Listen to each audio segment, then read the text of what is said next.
할렐루야. 이 시간 지난 시간에 이어서 시편 42편 5절 6절 말씀을 통해서 낭망 중에 바라보자 두 번째 시간으로 같이 은혜를 나누고자 합니다. 지난 시간에 다윗에 대한 이야기를 하면서 다윗이 그런 어려운 가운데서 그의 큰 환난 가운데서 낭망하지 않았던 이유는 주님을 바라봤기 때문에, 기억했기 때문에, 그분이 나에게 어떠한 은혜를 허락하셨는지 기억했기 때문이다라고 말씀드렸습니다. 우리는 때때로 자주 잊어먹습니다. 사람은 망각의 동물이라고 하죠. 그러나 우리가 잊어버리들지라도 기억해야 될 것은 기억해야 되는 겁니다. 잊어버려야 될 것과 기억해야 될 것을 구분할 줄 알아야 되는 겁니다. 우리의 기억 속에서 잊혀져서 없어져야 될 것들. 그러나 꼭 잊지 말아야 될 것은 주님이 나와 함께 하시고 결코 나를 떠나지 않겠다는 약속임을 잊지 마시기 바랍니다. 아멘. 그래서 부르짖어야 된다라고 말씀드렸어요. 그분을 날마다 그분 앞에 그분을 의지하고 그분 앞에 우리 모든 것을 내어 맡기는 그러한 삶.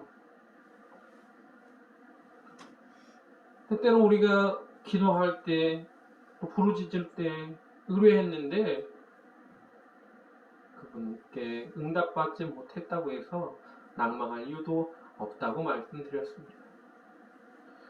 그분은 합력하여 선을 이루시는 분이시죠. 지금 당장에는 눈앞에 보이는 순간에는 그분이 우리의 기도를 듣지 않으시고 또 우리를 계속 그렇게 어마어마한 환난 가운데 내버려 두시는 것처럼 보일 수도 있지만 그렇다고 해서 낙심하거나 원망하지 마시길 바랍니다 라고 말씀드렸습니다. 초대교회 많은 성도들이 그렇게 큰 핍박을 받았음에도 불구하고 그들은 낙심하지 아니하였고 사도 바울이 그러한 많은 고난을 당했을지라도 낭망하지 않았고 오히려 나의 달려갈 길과 주 예수께 받은 사명 곧 하나님의 은혜의 복음 증거하는 일을 마치려 하면은 나의 생명을 조금도 귀한 것으로 여기지 아니하겠다라고 선포했다는 걸 말씀드렸습니다. 그렇기 때문에 여러분 오히려 그것이 하나님께 영광 돌리는 삶이 되시기를 부탁을 드립니다. 때때로 우리가 착한 일 하다가 어려움을 당할 때도 있습니다. 데살로니가 후서 3장 13절에 이렇게 말하고 있습니다. 형제들아 너희는 선을 행하다가 낙심하지 말아라. 내가 정말 정작 열심히 누군가를 구제하고 도와주고 했는데 큰 실망감을 얻을 때가 있죠. 우리의 속담에 이런 말이 있습니다. 물에 빠진 사람 건져줬더니 뭐라고요? 보따리를 내놓으라고 한다. 나는 물에 떠내려가고 물에서 허우적거리고 죽을 수밖에 없는 그 사람을 건져줬더니 그 사람이 오히려 더 나한테 뭐라고요? 야, 내 보따리 어디다 놨어? 너 네가 훔쳐갔지? 라고 우리를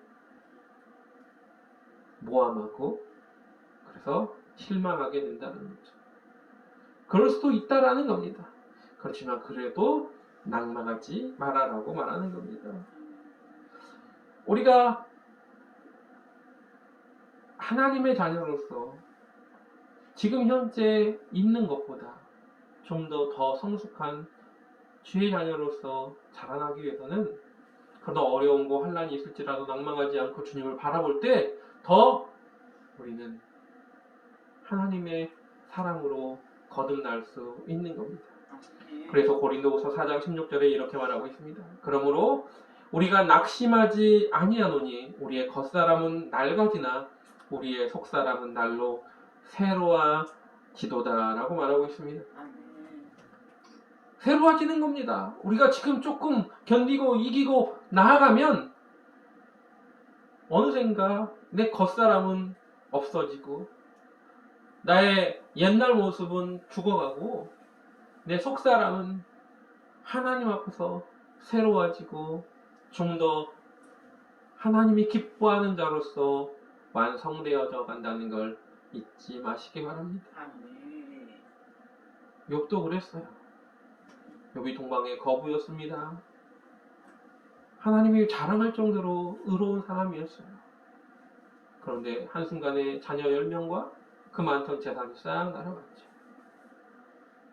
그럼에도 불구하고 욥이 뭐라고 고백합니까? 욥기 1장 22절에 이렇게 말합니다. 이 모든 일에 욥이 범죄하지 아니하고 하나님을 향하여 원망하지 아니하니라. 여기서 중요한 게 있습니다. 그게 뭡니까? 바로 낭망하는 그런 이들뿐만 아니라 내가 좀 안 되면 오히려 하나님을 원망하는 이들이 생길 수 있다는 겁니다. 믿음의 사람들 중에도 마찬가지고 저도 그랬던 모습들이 많습니다. 하나님 왜 나한테만 그래요? 라고 하면서 그렇게 원망했던 모습들이 있다는 겁니다. 하나님 그래도 제가 나름대로 하나님을 잘 믿으며 나름대로 잘 살지 않았습니까? 근데 왜 나한테 그럴 수 있다는 겁니다. 욥이요, 하나님이 자랑할 정도의 사람이면 얼마나 의로운 사람인가 알 수 있습니다. 욥을 보아라. 여러분, 하나님이 사단에게 여러분을 자랑할 만큼 여러분의 신앙이 뛰어나다고 생각하십니까? 저는 모릅니다. 그러나 그렇게 많지는 않을 거라고 생각합니다. 어느 한순간 엉망으로 살던 사람이 아니었던 거예요. 욥은 정말 하나님 앞에 온전하게 살았던 사람이에요. 그런데 어느 한순간 완전하게 나락으로 떨어졌습니다. 낭망되지 아니할 수가 없는 그 상황 속에서 욥은 하나님을 원망하지 않았다는 겁니다. 여러분, 초대교회 성도들도 자기의 모든 걸 내팽개쳐두고 주님을 섬기고 쫓았는데 결국 박해와 죽음밖에 남아있지 않고 몰매를 맞는 그런 지경에 이르렀습니다.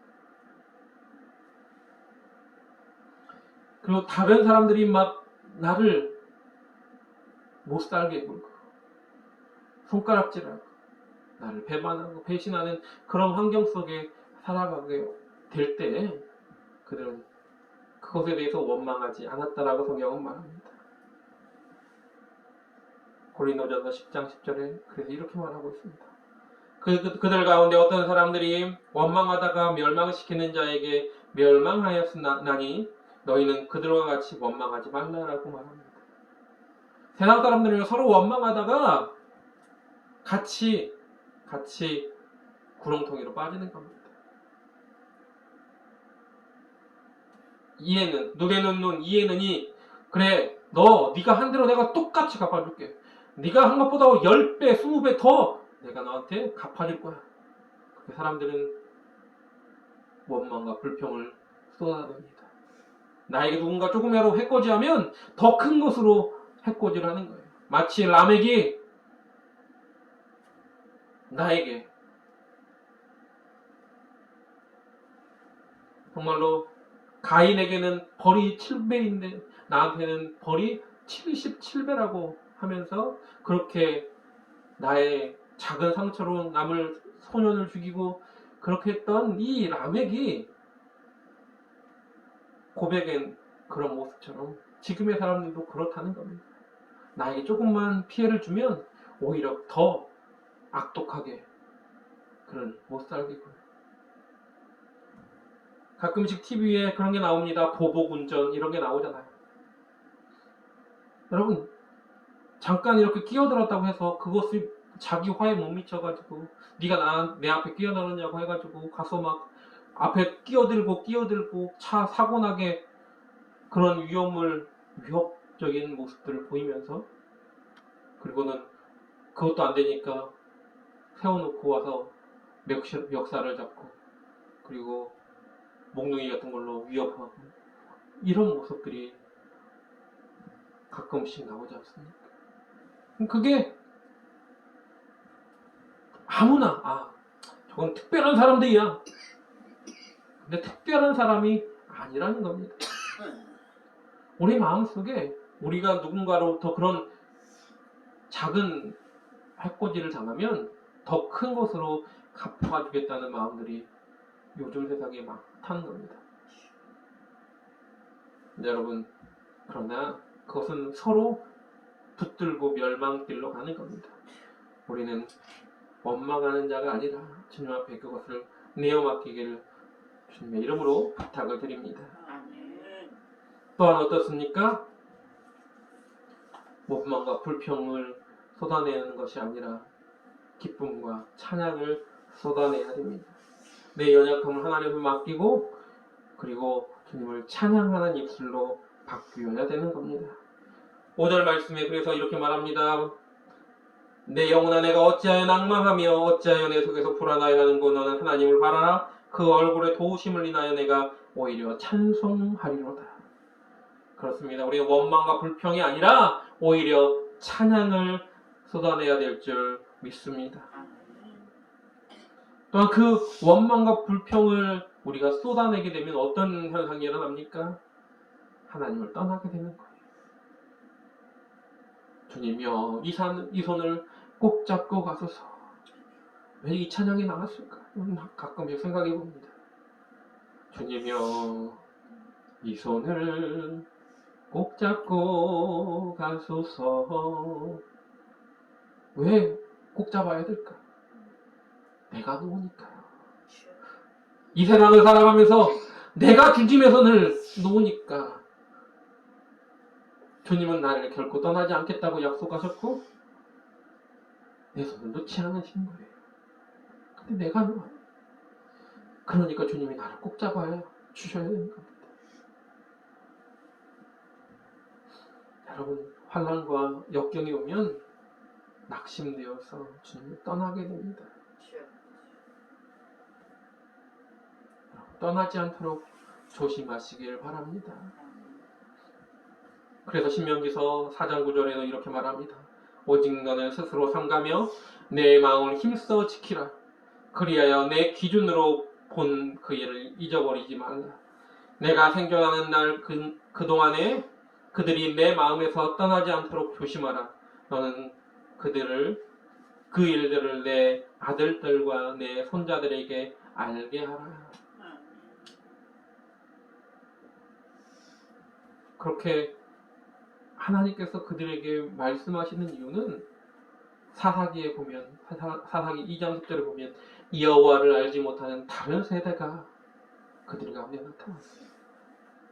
그들이 그 열조에게로 돌아갔다는 건 죽었다는 겁니다.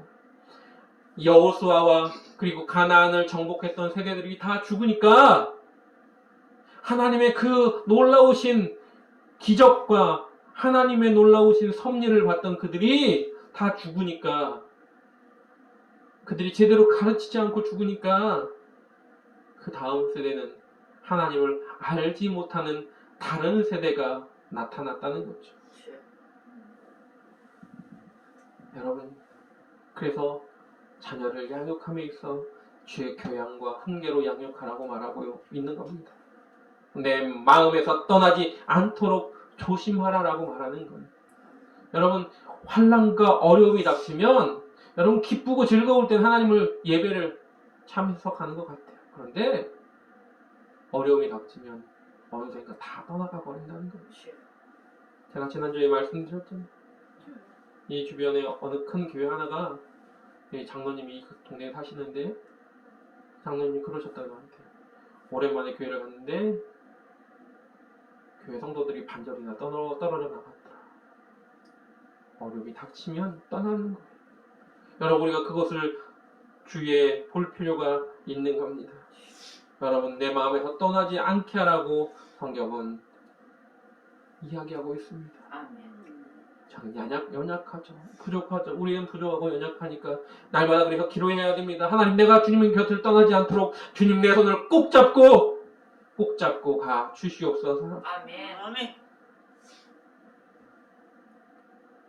하나님을 온전히 붙들기를 소망합니다. 아멘. 시편 18편 21절에도 이렇게 말합니다. 이는 내가 여호와의 도를 지키고 악에게 내 하나님을 떠나지 아니하였으며 라고 말하죠. 여러분, 세상은요 나이 갈수록 악해져가고, 그리고 우리를 미혹하는 얼마나 많은 것들이 있는지 모릅니다. 그럴 때일수록 주님을 떠나지 아니하시기를 주님의 이름으로 부탁을 드립니다. 아멘. 그러기 위해서 뭐예요? 말씀을 버리지 아니해야 되는 겁니다. 말씀 안에서 떠나지 않아야 되는 거예요. 말씀을 온전히 붙들어야 되는 겁니다. 아멘. 여러분, 주의 말씀, 주의 뜻이 무엇인가, 하나님의 말씀은, 하나님의 뜻은 무엇인가를 자꾸 우리가 알아야 주님을 떠나지 않습니다. 때때로 내 마음대로 판단하다 보면 주님의 뜻이 아닌 곳에서 내가 자꾸 붙들고 있을 수도 있다는 겁니다. 예수님이 뭐라고 말씀하셨어요? 염소와 양을 갈라놓고 말씀하십니다. 너희들 내가 모른다.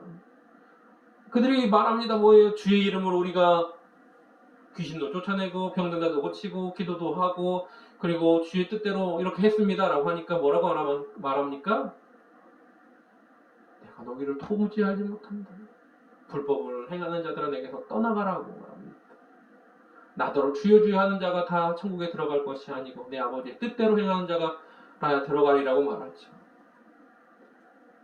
아버지의 뜻이 무엇인지 제대로 분별하지 못하는 이유는 뭡니까? 바로 말씀 안에 제대로 거하지 못하기 때문에 그렇습니다. 모든 성경은 하나님의 감동으로 된 것으로 교훈과 책망과 바르게 함과 의로 교육하기에 유익하니라고 성경은 말하고 있는 겁니다. 그래서 하나님께서 말씀을 주신 거예요. 우리에게 성경을 주신 이유는 온전히 하나님의 뜻이 무엇인지를 알고 그곳에서 떠나지 않게 하기 위해서임을 잊지 마시기 바랍니다. 여러분, 우리는 그것을 바라봐야 됩니다. 또한 하나님 앞에 하나님을 바라본다는 건 무엇입니까? 환난 중에 그분을 바라본다는 건 환난 속에서 더 큰 믿음을 보이는 것을 이야기하는 겁니다. 다윗은 어땠습니까? 오늘 본문에 나오는 다윗은 이런 사람이었습니다. 역대상 22장 14절에 보니까 이런 말씀이 있습니다. 내가 환난 중에 여호와의 성전을 위하여 금 10만 달란트와 은 100만 달란트와 놋과 철을 그 무게를 달 수 없을 만큼 힘이 많이 준비하였고 또 제목과 돌을 준비하였으나 너는 더할 것이며 라고 말합니다. 저는요 다윗이 하나님의 성전을 위해서 이만큼 준비했구나 하고 뒤에 말씀만 주구장창 얘기했어요. 금 10만 달란트, 어마어마한 돈입니다. 여러분, 금 10만 달란트가 얼마만큼일까? 여러분, 금 1달란트가 34kg라고 말씀드렸어요. 34kg가 1달란트인데요. 10만 달란트면 뭐예요? 거기서 공이 5개가 붙어야 됩니다. 그 말은 뭐냐면 3,400톤이라는 거예요. 금이 340톤. 그러면 금이 340톤이나 되면 얼마나 많은 양일까? 우리나라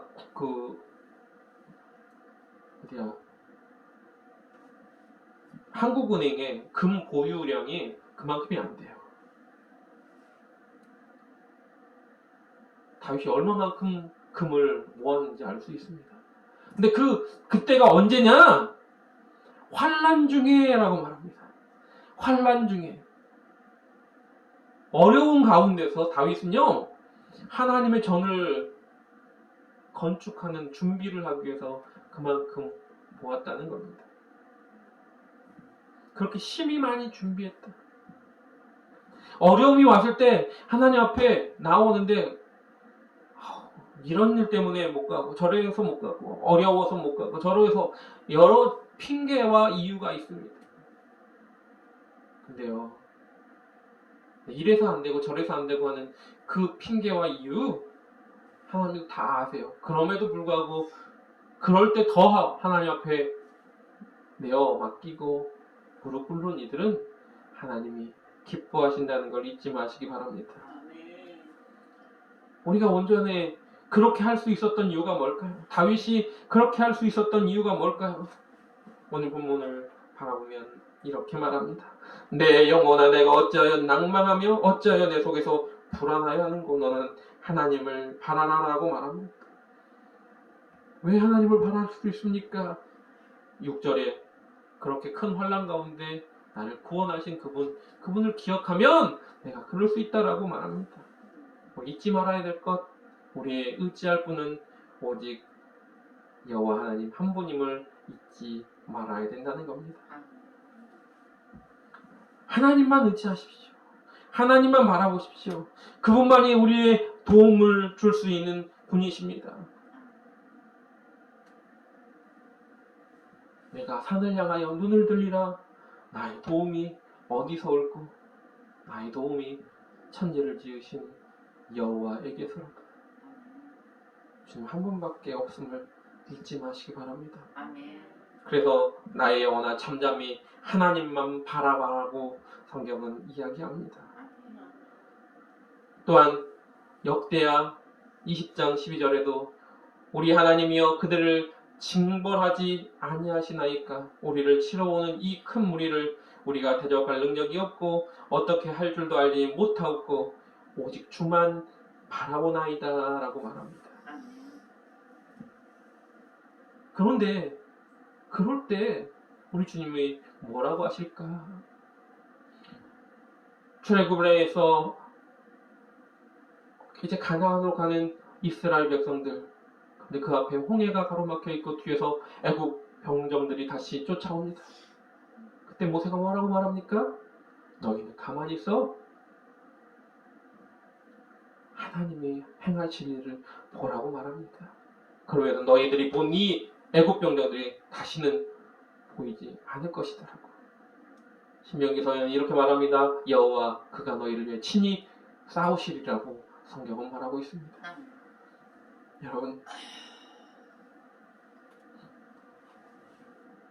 우리에게 피난처가 되시는 분, 그분은 환난 속에서 우리를 건지실 겁니다. 아멘. 제가 좋아하는 찬양 중에 한 찬양이 이런 찬양이 있습니다. 하스테반 선교사님이 지은 찬양인데요. 하나님은 우리의 피난처가 되시며 환난 중에 우리의 힘과 도움이시라. 너희는 가만히 있어 주가 하나님 되말지어다. 열왕과 세계 가운데 주가 높임을 받으리라. 여러분, 낭망하지 마십시오. 포기하지도 마십시오. 환난과 시련이 닥쳐도 그것에 주저앉지 마십시오. 오히려 그럴 때일수록 더 주만 바라보시고 아멘. 주님을 붙드시기 원합니다. 아멘. 우리가 이렇듯 낭망 중에 하나님을 바라볼 수 있을 때